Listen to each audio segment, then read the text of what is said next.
की जय। एक आदिनाथ भगवान की जय। अंतिम शासनपति भगवान महावीर स्वामी की जय। परम पूज्य आचार्य श्री विमल सागर जी महाराज की जय। आचार्य गुरुदेव सन्मति सागर जी महाराज की जय।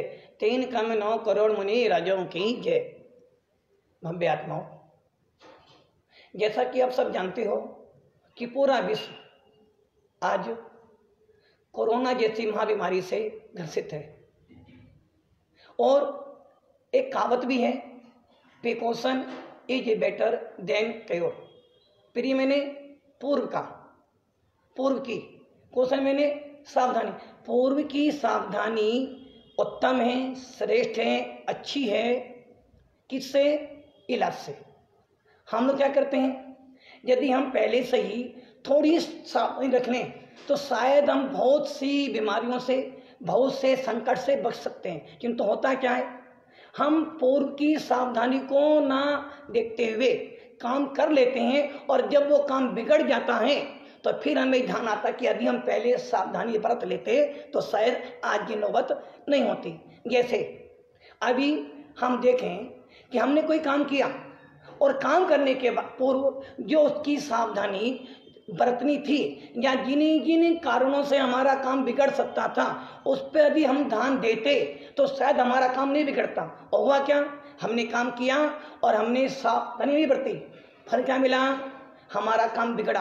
और काम बिगड़ने के बाद हम उसके अंदर फिर अधिक पुरुषार्थ करते हैं, अपना अधिक सावधानी बरतते, जैसे हमारा तन की हानि होती है। सबसे पहले यदि हम सावधानी बरतते तो शायद हमारे तन में रोग नहीं होता।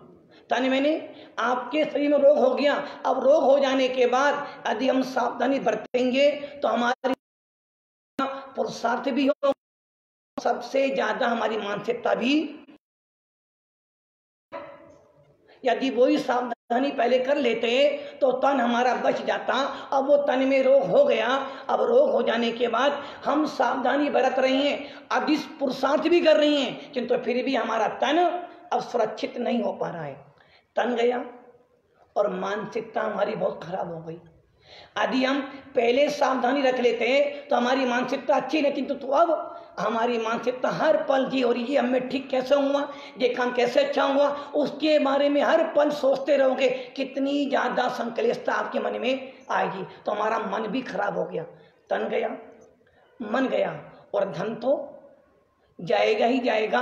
यदि सावधानी पहले बरत लेते तो तन नहीं जाता, मन खराब नहीं होता और कम खर्चे में हमारा काम अच्छा हो जाता। किंतु जब हमने सावधानी नहीं की तो तन भी खराब हुआ, मानसिकता बदली और हमने पानी की तरह पैसे की बर्बादी भी की और पैसा भी गया। पैसा जाने के बाद भी आपका तन बच जाएगा जरूरी नहीं है, आपका मन अच्छा हो जाएगा जरूरी नहीं। तो क्या हुआ, सावधानी हटी, घटना घटी, नजर हटी, घटना घटी। जिस प्रकार अपन जब ड्राइविंग करते हैं और जाते हैं रास्ते में को लिखा होता है दुर्घटना से देरी भली, अर्थात दुर्घटना घटे उससे पहले हम सावधान हो जाए। किंतु हम करते क्या हैं, जब घटना घट जाती है जब सावधानी को करने का प्रयास करते हैं। इसी प्रकार नजर हटी, घटना घटी, अर्थात हमारा उपयोग हटा और हमारी घटना घटी। यदि हम साइकिल पे जा रहे हैं और साइकिल पे जाते जाते हमारा उपयोग जरा सा हट जाता है तो क्या होता है, हम गिर जाते हैं, चोट लग जाती है और चोट लगने के बाद क्या होता है, हमारे हाथ पांव टूट सकते हैं, उसमें हमारा शरीर बर्बाद हो सकता है, हमारे विचार खराब हो सकता है, हमारा मन खराब हुआ और बाद भी वो अवस्था प्राप्त नहीं हो सकती है। और उसके बाद जनहानि, परिवार, जन मैंने परिवार, यदि हम बीमार हो गए, हमें कुछ हो गया तो हमारे पीछे हमारे बच्चे, हमारे माता पिता, हमारा परिवार भी बर्बाद हो जाता है। आज जिस प्रकार से पूरे विश्व के अंदर कोरोना जैसी महाबीमारी फैल रही है, यदि हम देखें इस कोरोना जैसी महाबीमारी के अंदर आखिर ये बीमारी उत्पन्न कैसे हुई। भगवान महावीर का सिद्धांत था अहिंसा परमो धर्म, अर्थात अहिंसा सबसे श्रेष्ठ धर्म है। यदि कोई व्यक्ति अहिंसा का पालन करता है तो शायद वो बहुत सी बीमारियों से, बहुत से दुखों से, संकट से बच सकता है। भगवान महावीर का ये सिद्धांत आग लागू हो रहा है। भगवान महावीर का सिद्धांत कल भी लागू था, आज भी लागू है और आगे भी लागू रहेगा। वो कह रहे हैं हिंसा परमो धर्म। यदि हम देखें आज जिस वायरस ने पूरे विश्व के अंदर तहलका मचा रखा है, जिस वायरस के कारण आज गरीब हो अमीर हो, जैन हो अजैन हो, राजा हो या रंक हो, पशु हो, हर इलाके में, हर देश में, हर गांव के अंदर इस कोरोना जैसी महाबीमारी ने आदमी के मन में एक डर पैदा कर दिया है। लोग पहले डरते नहीं थे घर से बाहर निकलने में, और आज दिन के अंदर भी डर रहे हैं कि यदि मैं घर से बाहर जाऊंगा तो कोरोना मुझे पकड़ लेगा। तो बम्बे आ पाऊं, ये कोरोना उत्पन्न कहां से हुआ? एक जीव से, एक तिर्यंच जीव से ये कोरोना पैदा हुआ, और उस जीव की हिंसा करने से, उस चिमजागड़ की हिंसा करने से ये कोरोना पैदा हुआ। और ये वायरस ऐसा फैला आया विदेश से, और विदेश की तो हालत खराब करी। आज हमारे इस हिंदुस्तान के अंदर, भारत के अंदर भी इस कोरोना वायरस ने पूरे तन मन धन और जन की हानि कर दी। यदि हम देखें पूरे विश्व के अंदर इस कोरोना से पीड़ित 30 लाख से भी ज़्यादा लोग पीड़ित हैं, और उसमें से मरने वाले 2.5 लाख जीव पूरे विश्व में मरने वाले हैं, जो तो पूरे विश्व की बात है। यदि इंडिया तो कहते हैं, इंडिया में लगभग 32,000 लोग इस रोग से पीड़ित हैं, और मरने वालों की संख्या लगभग 32,000 में से 1,000 व्यक्ति मर चुके हैं। जो मरने वाले हैं वो अपने ही हैं, जो मरे हैं वो भी अपने थे, और जो आगे मरेंगे वो भी अपने ही हैं। इसलिए इस अवस्था में हमें क्या करना है? सबसे बड़ा सूत्र दे रहे हैं हमारे भगवान महावीर ने। सूत्र दिया था परस्परोपकारो जीवानाम, परस्पर में क्या करना? उपकार करना।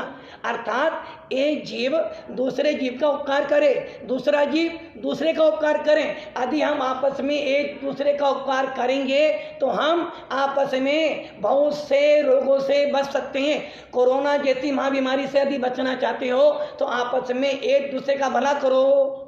आपने देखा होगा हिंदुस्तान की सभ्यता, शिष्टाचार क्या था? जब कोई घर में आता था उसको बड़े आदर भाव से हाथ जोड़ते थे। कोई राम राम बोलता था, कोई जय जी ने बोलता था, और कोई कुछ बोलता था। किंतु हम लोगों ने क्या किया? विदेशी सभ्यता ऐसी हमारे ऊपर छा गई, हमने विदेशियों को ऐसा अपना बना लिया कि आज हम हाथ मिलाते हैं। और किंतु यदि आपको ये मालूम पड़ जाए कि इस व्यक्ति को कोरोना है, आप उससे हाथ मिलाओगे? क्यों नहीं मिलाओगे? हाथ नहीं मिलाओगे ना। क्यों? तुम्हें पता है यदि मैंने इससे हाथ तो ये कोरोना वायरस मेरे अंदर आ जाएगा, और मेरे अंदर आ जाने से मैं तो जाऊंगा, मेरा परिवार भी बर्बाद हो जाएगा। इसलिए आप डर रहे हो। किंतु जिस बात का हमारे पूर्वज पहले कह गए थे, जिस बात को भगवान महावीर पहले कह गए थे, भैया शिष्टाचार हाथ जोड़ के निभाओ। जब हाथ जोड़ते हैं तो भावना अंदर से निकलती है, और जब हेलो करते हैं तो कहीं ना कहीं वासना निकलती है। हाथ जोड़ना हमारी प्राचीन सभ्यता है, और हाथ मिलाना ये तो हमारे पास में आया है। इसलिए मैं भी आता हूँ परस्परो गरो जीवानाम, इस सिद्धांत को आपको अपना पड़ेगा। और वो क्या है? आपने देखा हो आज पूरा विश्व, हर संप्रदाय, इस हिंदुस्तान के अंदर 130 करोड़ की आबादी है।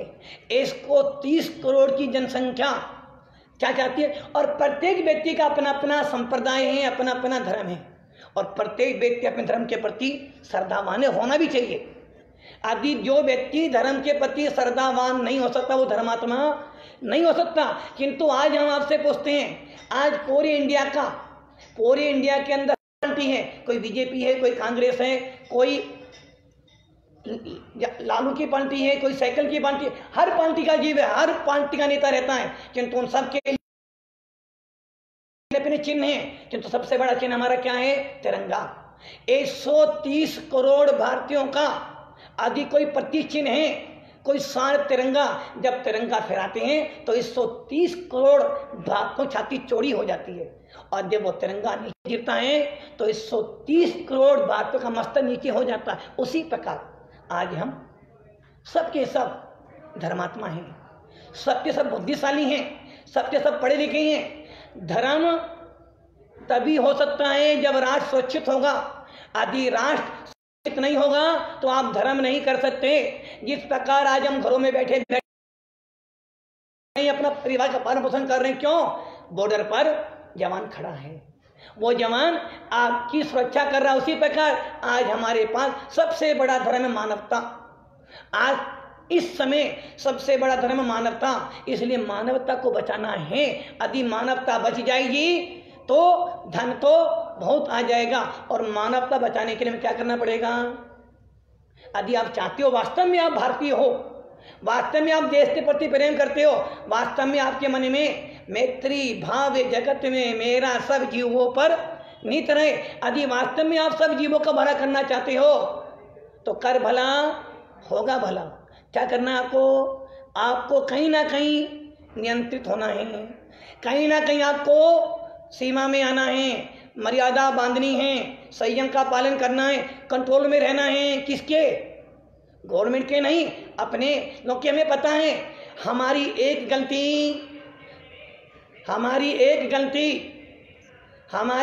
गलती पूरे देश के लिए हानिकारक हो सकती है। हमारा एक गलत कदम पूरे जीवों का हिंसा कर सकता है। हमारी एक जरा सी उपयोग की गलती पूरे इंडिया को खतरे में डाल सकती है। भव्यात्माओं, यदि आप चाहते हो कि आप इस बीमारी से बचो तो सबसे बड़ा उपाय क्या है? घर में रहें। घर में रहते हुए भी मर्यादित रहें, गैपिंग से रहें, ज़्यादा भीड़ ना करें। और घर में रहते हुए भी भावना भाएं कि हे आत्मन, यदि मैं घर से बाहर नहीं जा रहा हूँ तो इसमें सबसे बड़ा उपकार किसका हो रहा है? मेरा स्वयं का हो रहा है। यदि मैं घर से बाहर नहीं जाऊँगा तो मेरे को कोरोना नहीं लगेगा, और जब मुझे कोरोना नहीं लगेगा तो मैं अपने परिवार को बचा सकता हूँ, अपने देश से सुरक्षा कर सकता हूँ। और यदि मैं बाहर गया, और ये ऐसा रोग है जो रोग 1 से लेकर 1000 में फैल रहा है, इसलिए यदि आप बचना चाहते हो, आज हमारी सरकार,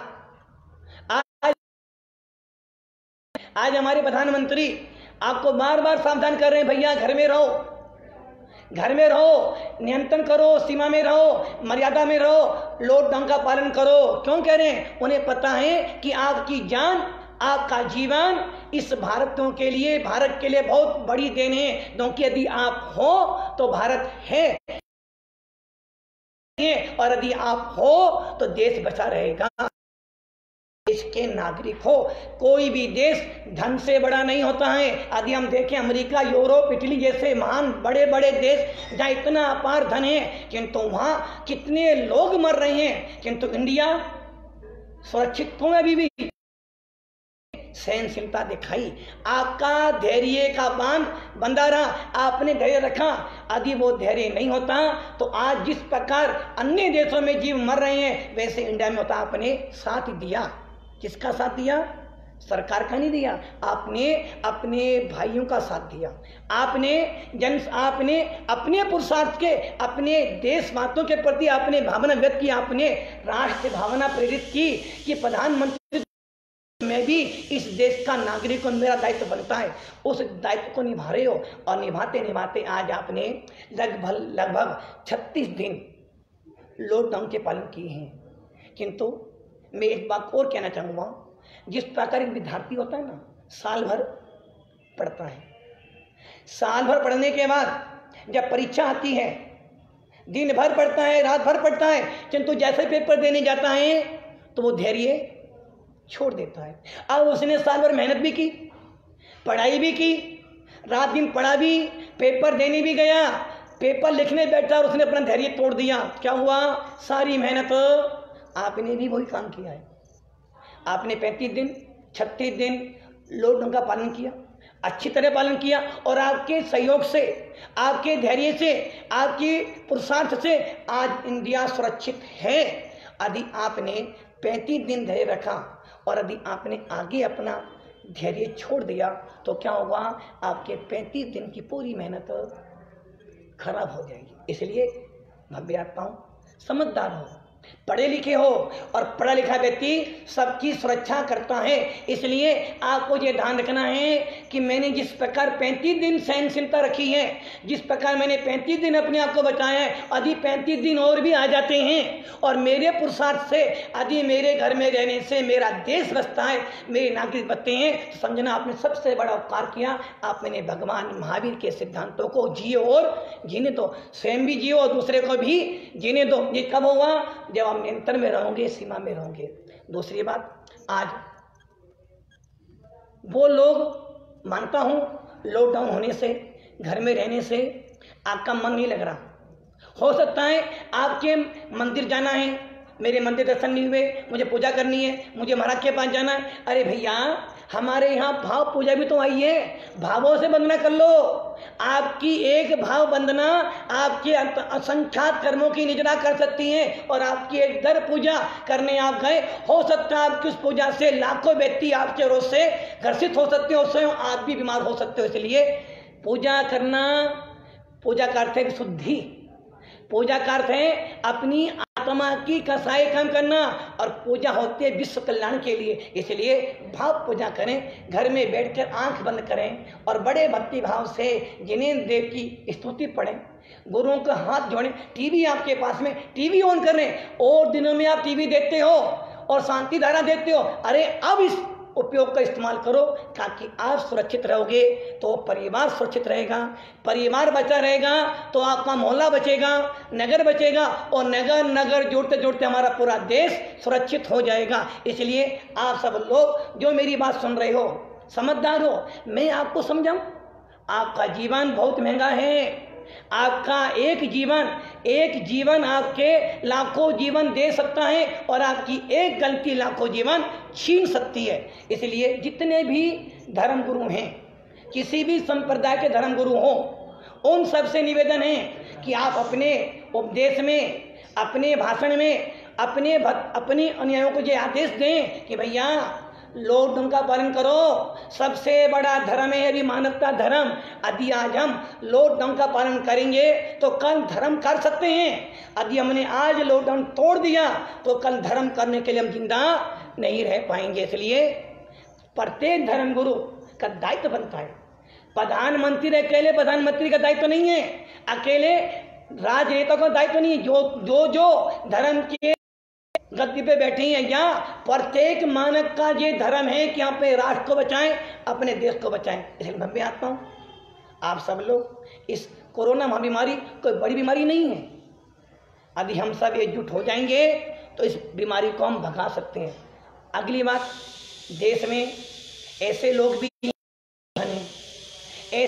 हैं जिनके पास साल भर खाने का धन भी है, और ऐसे जीव भी हैं जिनके पास 2 टाइम का खाना भी है, और ऐसे जीव भी हैं जिनके पास 1 टाइम खाने का समय है और नहीं है। इसलिए यदि आपकी सामर्थ्य हो तो आज से नियम कर लो कि हम 2 भूखे व्यक्तियों को, जो 2 अपने साथ धर्मियों को, हम 2 जरूरतमंद व्यक्तियों को भोजन कराएंगे, ताकि उसका धर्म पालन हो। यदि हमारे मोहल्ले में, हमारे नगर में, हमारे गांव में यदि कोई ऐसा व्यक्ति है, उसकी मदद करें, ताकि आपकी मदद करने से वो व्यक्ति धर्म से जुड़ा रहेगा, उसका जीवन बचेगा। अनुकंपा भी करें, अपने ऊपर भी करें, उसके ऊपर भी करें, ताकि इस महाबीमारी से लड़ सकें। और सरकार के साथ में हम चलें, सरकार हमारे साथ में है, हम सरकार के साथ में चलें, अपना व्यवहार ऐसे बनाएं ताकि हमारा व्यवहार अच्छा चले और हम इस कोरोना जैसी महाबीमारी से बच सकें। बस अंत में इतना ही, मैत्री भाव जगत में मेरा, सब जीवों पर नीत रहे, दीन दुखी जीवों पर मेरे, और से करुणा स्रोत बहे, दुर्जन को मार रथों पर, क्षोभ नहीं मुझे को आवे, साम्य भाव रखूं मैं उन पर, ऐसी प्रणति हो जाए। भगवान महावीर स्वामी की